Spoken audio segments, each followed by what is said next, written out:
Yo, what is going on, guys? J.Yumeko here, and today we're back with some more Katawa Shoujo. Now, I had a bit of an idea for this week in particular.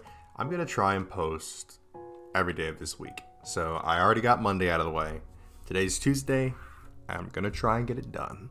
And all honesty, I am recording this also on the Monday of uploading the letter video from technically yesterday, I suppose. But yeah, I thought it'd be a fun little thing to try out, just to kind of see if that's something that is manageable for me. But yeah, without further ado, let's jump right on back into it. Load. Bon voyage. So I think last time we left off, we had a little cutesy little moment with Lily, because I think she's getting ready to go on her trip to Scotland to visit her family, so... The moment the bell rings out, a collective sigh of relief comes from everyone. Much of the morning's been taken up by a droning lecture on stoichiometry, a topic entirely unbefitting of the insufferable heat permeating the classroom. Ooh, some big words right there. Knowing that attempting to teach anything more would be an exercise in futility, Muto gives up and begins clearing the teaching materials from his desk for the day. As meaningless banter starts filling the classroom, I notice Hanako getting up and coming to my desk. She's been a lot less withdrawn recently, something which gives me a small measure of satisfaction. Hello, Hisao. Hey, wanna go pick up Lily then? It's close to the time that we need to, that she need to get going if she's gonna make the flight. About that, she said she might be held up a bit by her classmates. I suppose that makes sense.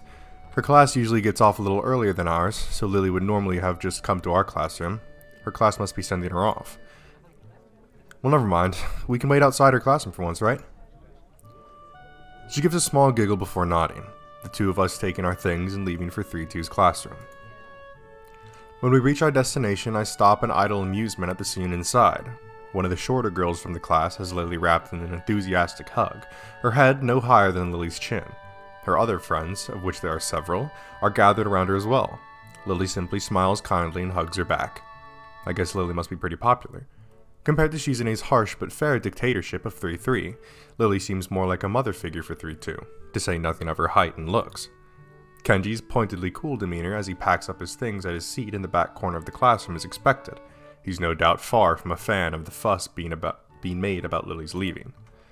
Looking beside me and seeing Hanako following my gaze, I decide to finally enter the classroom. Afternoon, Lily. It's just me and I can't talk all of a sudden. It's just me and Hanako. Hanako withers noticeably when exposed to the din being made around Lily. Try as she might, I doubt she'll ever completely get over her social anxiety. Hello? Lily manages to work out our position reasonably well, her classmate detaching herself without a second word. A look of slight exasperation is written on Lily's face, though I can't say I blame her. Hello, Hisao. Hanako. Do we have much time before the flight leaves? I gave a quick glance at my watch. Taking the trip to the airport into account, there's a good 10, maybe 15 minutes left while still allowing for contingencies. Yeah, we still have a few minutes to kill. I wouldn't worry about missing it yet. Ah, is this Hanako? Uh-oh. I think we've just inadvertently become entangled in Lily's social web. The girl is probably part of the legally blind faction of the class like Kenji, given her almost window pane-like spectacles. Her short, roughly cut hair gives her a look that fits her excitable expression. Hello, She takes Hanako's hand and pulls it up and down enthusiastically. I really don't get how girls can be so social to someone they only know as the friend of a friend. While Hanako exchanges nervous greetings, I look around the room for my short and overdressed next-door neighbor. Try as I might, he seems to have slipped out of the classroom without anyone noticing. For a moment, I try to think of possible career paths that could reasonably benefit from his single skill, before putting my mind to more pertinent matters. Lily seems pleased, if somewhat guarded, about the enthusiasm Hanako suddenly excited from those around her. She might not see it, but Hanako's much less panicked about the affair than I'd anticipated. Shuffling my way through the gaggle of classmates, I eventually managed to reach her. Don't worry, Hanako's fine. Thank you. I thought she might be overwhelmed by them. Don't worry, we'll be gentle. Both of us grimace in unison. Hanako's nervous grin stays placid on her face as another couple of girls moves in to meet her. It's kind of amazing that even just a month ago she'd never been able to cope with a situation such as this. Even when I first met her, the two of us completely alone, she sprinted from the library. So, got everything you need? It's all packed. I just have to go by my room to pick it up on the way, and Hanako and I need to change. I guess we'd better get going then. Hanako? Hanako's head flicks up towards us in a flash, her face rather unmistakably appreciating the chance to extricate herself from the small group gathered around her. Coming! The long taxi ride to the airport is surprisingly pleasant, despite the three of us being rather squashed together to fit in the small back seat. On the other hand, maybe despite isn't the right word. Lily pays the fare to the driver as we file out, Hanako's eyes flittering left and right. Thankfully, there aren't too many people around, most of them being inside the main building rather than milling about outside. It isn't hard to spot Akira and Hiraeki leaning against the fence while talking to pass the time.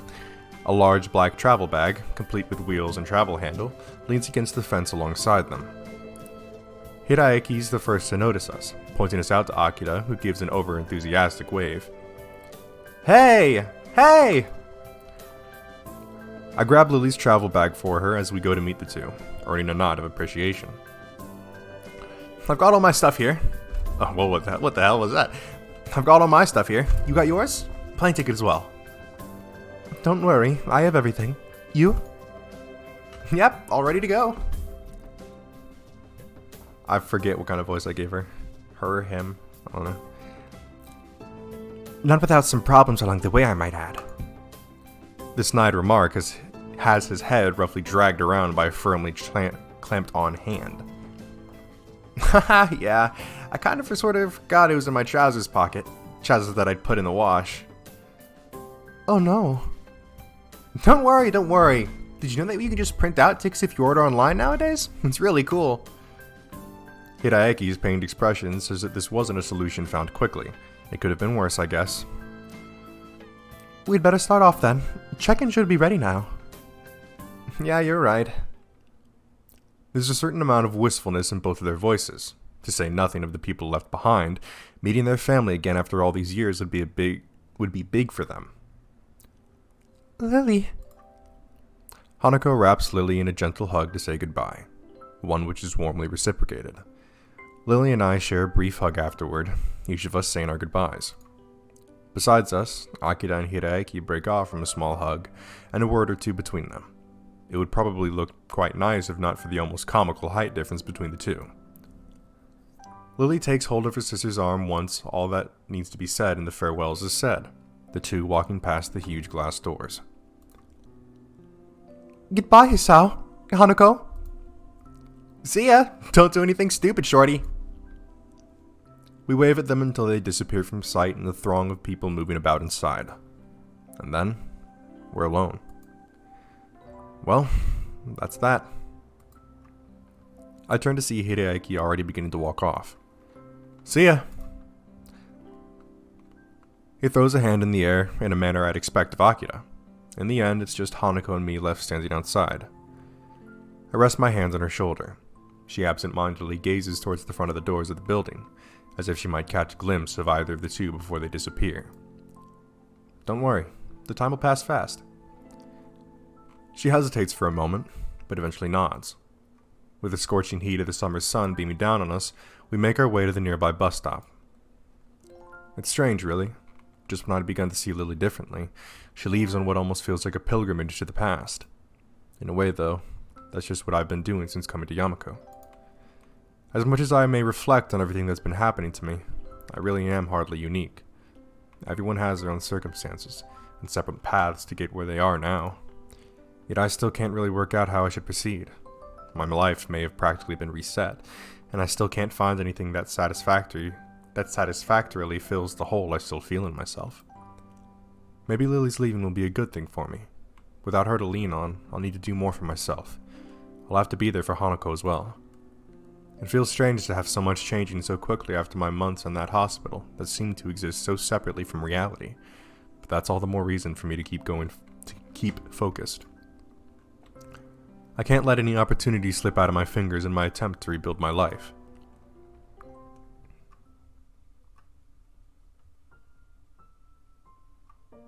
Alright, that's the end of another chapter, I guess. Act 3, Present.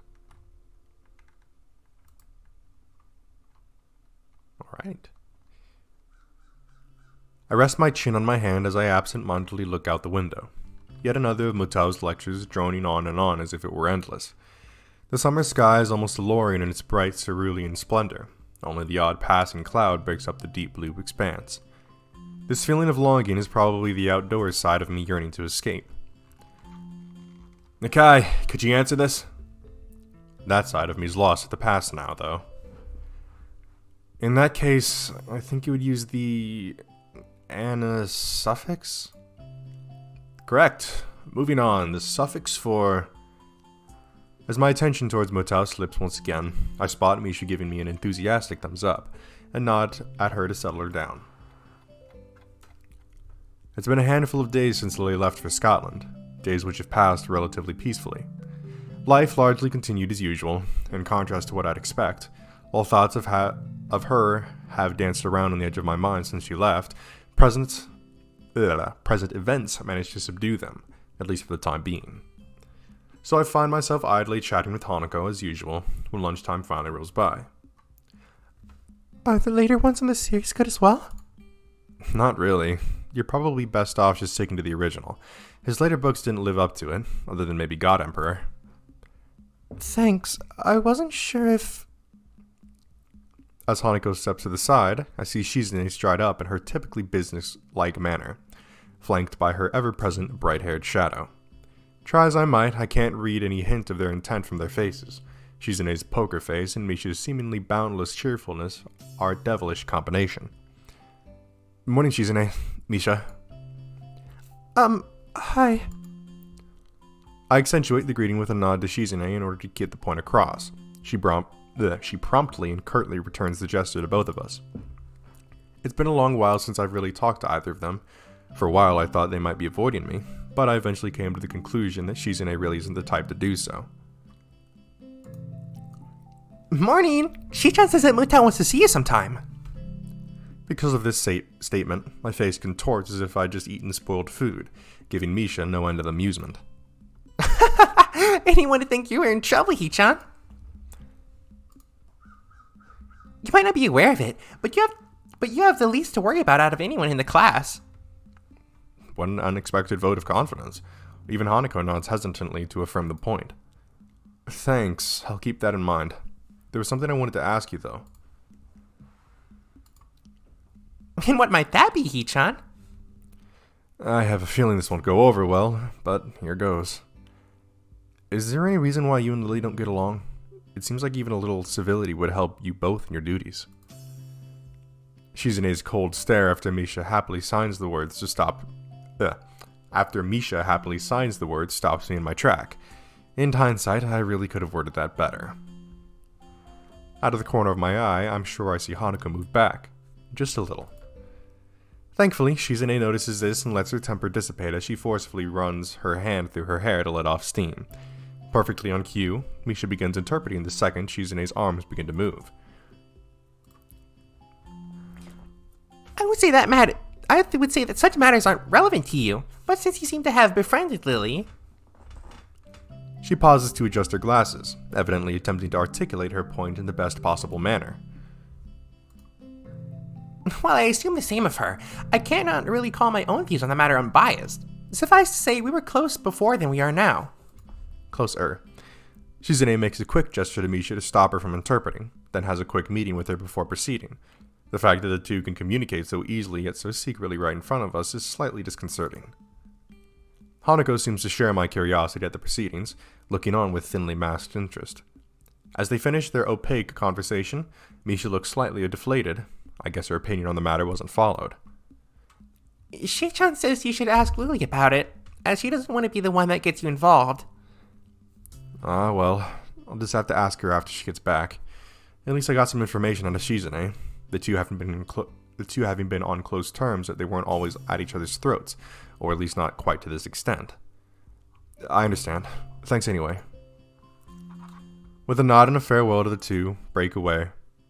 With a nod and a farewell, the two break away and walk out the door, no doubt headed straight for the student council room. Could have gone worse, I suppose. Hanako lets out a long breath, relieved at the confrontation's resolution. I can't say I blame her. I'll see you later then. Yeah, I'll meet you in the tea room. See ya. With that, she waves and joins the trickle of students leaving the classroom. Nakai, could I speak with you for a moment? Delivered in his typical monotone manner, he apparently decided that I need a reminder to see him already.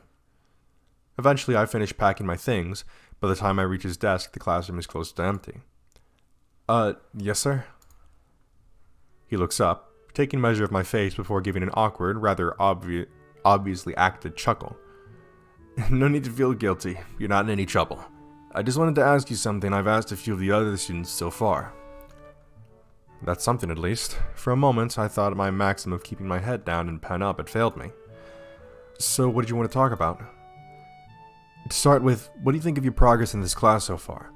Good? Bad? I detest that kind of question. For a fair amount of time, I try to think of a response that is neither pathetically humble nor cocky. I'd say I'm doing okay. The work doesn't seem too hard, and I'm better on the test than I thought I would. That's a good answer. A correct one, too. I give a mental sigh of relief at his satisfaction. To say that I don't gain a little pride from his comment would be a blatant lie. And the maelstrom of thoughts clouding my mind after learning that I'd be transferring to Yamaku, my school grades seemed utterly unimportant. Being entirely clueless as to what skill level would be assumed of me once I actually got here, I was hugely relieved when I found out that I understood well enough the schoolwork we'd be doing. I know your circumstances might have thrown a little wrench in the works, but have you given any thought to your future? My future? What you'd like to do as a profession? Do you have any thoughts of where you'd like to be in 10 or 20 years' time? I wouldn't be surprised if you covered this ground in your previous school, but I don't have any record of it if you have.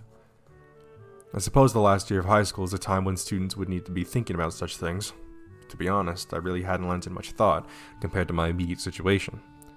Catching on to my thinking, Muto speaks up. It's okay if you haven't decided on anything specific yet. I wouldn't be surprised if a lot of your classmates were still undecided after all. Maybe pursue one of your talents. He's obviously trying to squeeze an answer out of me, and something about his previous wording makes me suspicious. He didn't seem to be intent on asking everybody like this, so he might have some kind of selection criteria, at least our grades in his class. At a guess. Well, something in science might be the path of least resistance. His face brightens, no doubt pleased at the thought of a prized student following his subject as a career path. Good. Having general ideas is the first step. I would advise you to think on it, though. I will. Things are kind of settling down, which will help. Good to hear. Oh, and I've noticed that Ikazawa's attendance and grades have improved since you two became friends. I'd like to thank you for that. I'm surprised you noticed we knew each other. He gives a chuckle as awkward as his smile. This guy really has no idea how to properly act around others. Every facial movement seems like an act of careful but misdirected choreography. You could have said that having a general idea of who knows who is part of a teacher's job. Catching himself before he goes off on a tangent, he loudly coughs into his hand. I'm sure you have things to do, though, so I'll stop here. Please do think about where you're headed from here, as you don't have too long before you finish high school. I will. Thanks. The brief talk ended, I take my leave. He goes back to fussing with the teaching materials on his desk. This is one of the times I'm envious of Lily, almost maddeningly so. Maddeningly. To have one's future so clear and so assured, yet working towards it from such a young age. It's an idea so utterly irreconcilable with my own thoughts, mired in the present day just as they've always been.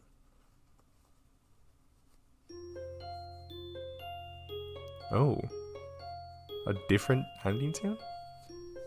Interesting. Walking through the lobby to the cafeteria, I silently ruined my daily routine, having been completely thrown off. It had seemed like a normal day. I arrived in class before most, due to waking early and having become quite adept at chucking down my pills without choking as I get ready for the day.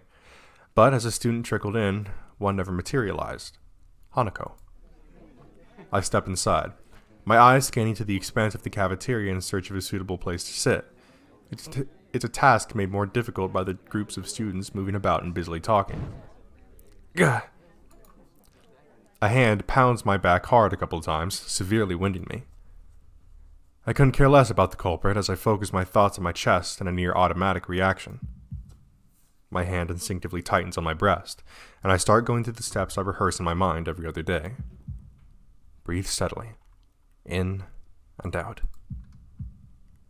With a measure of relief, I can slowly feel my chest becoming less tense. By the time I look back up, my face is covered in sweat from the experience. Fucking Kenji, are you trying to kill me? Hey, man, are you okay? God damn it, don't do that, you idiot! He retreats back, an expression of unease written on his face. In hindsight, I probably shouldn't have barked at him, considering he had no way to know. I give a sigh and right myself with some difficulty. Sorry, I just have some chest problems. Sharp knocks aren't good. It seems strange to see him so upset. The fact that I can't do anything about it irritates me. Let's get lunch. Okay, it's good to have some company for once. We start off to the serving line. One good thing is that Kenji and I can make small talk nowadays, as opposed to my only reaction with him being anti-feminist lectures. Seems like it'd be hard to find an empty table. There's a few people I wouldn't mind sitting with. Nobody likes you, though. I feel a shiver run through my spine. Clarify that now. They don't listen. Their minds are closed. It's the media, man. The goddamn brainwashing mainstream feminist fascist media. He takes a breath, and I savor the second of silence. Damn, they control everything. Everything but you and me. I relax a little while we grab our food and a drink. So, what have you got for me? Huh? Come on, you've been hanging around Sato and that other chick for ages now. Rumors are all over my class, and probably some of the others, too. Eavesdropping isn't a good habit. Let me guess, you never do it? Not even when you're bored? Really? Well, fine.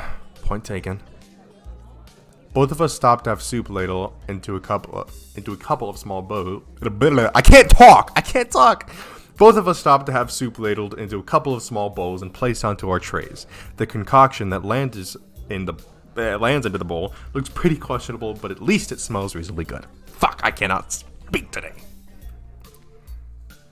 As we take our seats at a miraculously free table, I try to think of something that would actually interest him at all. I hope I can come up with an acceptable topic. I found an answer to that question you asked a couple of weeks back, where Lily's non-Japanese half comes from, that is. Good, man. It's Russia, right? Totally Russia. Scotland. He's visibly stopped in his tracks. Scotland? Yeah, that was my reaction too. She can speak English fluently and everything. Damn it! Do you realize what this means? How terrifying this news is to me? I think he's hyperventilating. Passing out for a little while would probably make him more relaxed than he normally is. Ignore his insane ramblings or humor him. I honestly kind of want to humor him versus ignoring his ramblings. I just kind of want to see where he goes with this.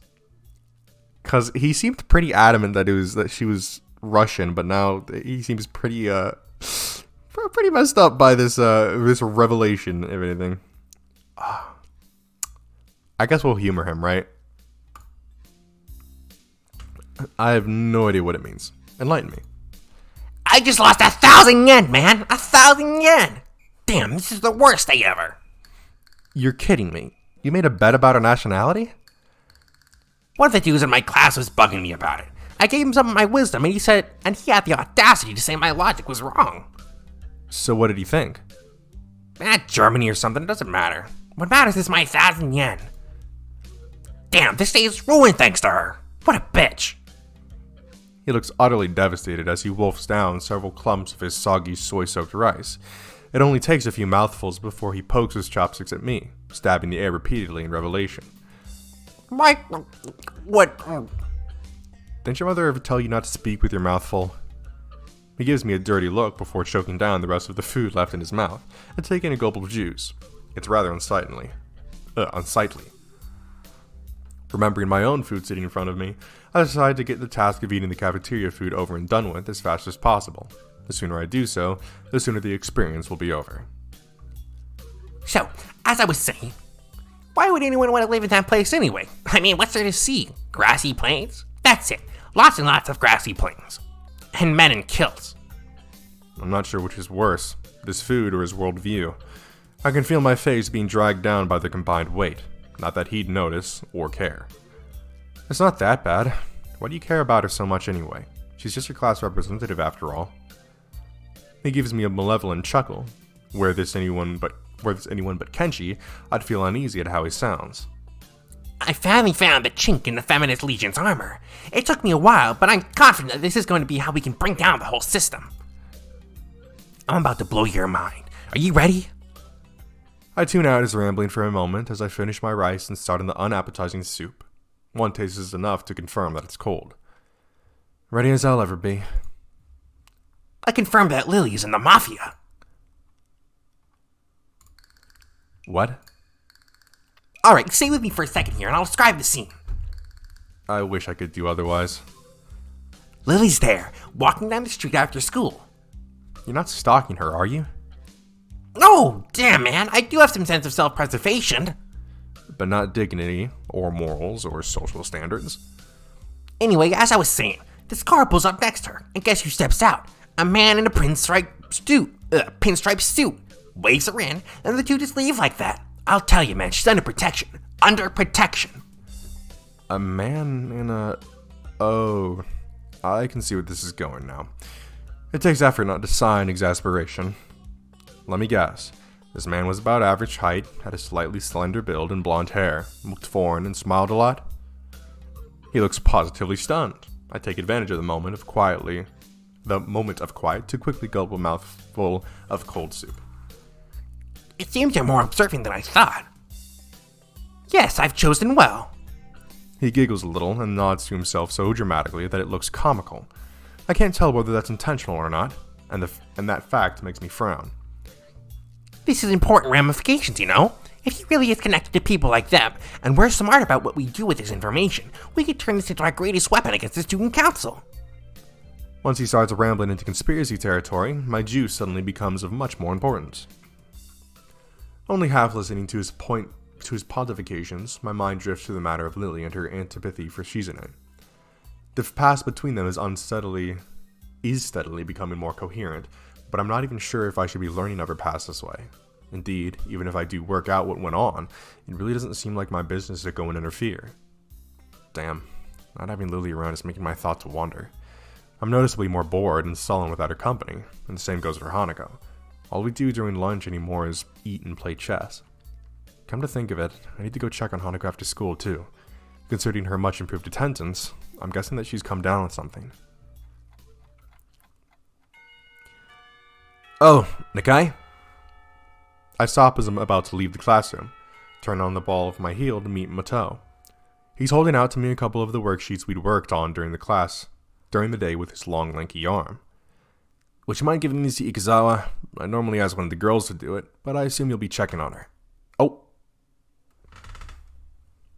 Oh, I accidentally tapped out of the game. My bad. Yikes. Okay. Did not mean to do that. For a moment, I briefly consider the possibility of that being more than an innocent prediction. I quickly discard the idea, though, as it's hard to think of him acting in such a Machiavellian way? I don't know. It's probably a word I've heard before, but I can't read it. It's not in his nature. Sure, no problem. Walking up the hallway of the girls' dormitory, several ideas of why Hanako's been absent float around in my head, the most obvious of them being simply just a cold. That said, she might not be sick at all. It's been almost a week since Lily left, and despite her at least appearing to be normal, I suspect that she's somewhat more insecure about it than she's letting on. Eventually, I come to Hanako's dormitory room, its simple brown door separating us. Her room is positioned next to Lily's is extremely convenient, and probably a large contributor to her and probably a large contributor to their meeting in the first place. I need to fucking stop soon. Grimacing slightly at the prospect of her being sick, I rap my knuckles on the door. Silence. I listen intently for any sound of shuffling coming from inside, but I can't hear a thing. I knock on the door again, slightly harder. Still no answer. How strange. A door opens behind me. A freckle-faced and somewhat scrawny underclassman I don't recognize comes out and is briefly taken off guard by my presence. Hi. Keep it to myself or ask about Hanako. I kind of want to keep it to myself or ask about Hanako. I mean, like, I feel like we keep it to ourselves. It's like kind of whatever, but I feel like the fact that they've kind of presented the idea of asking about her maybe might give us some insight.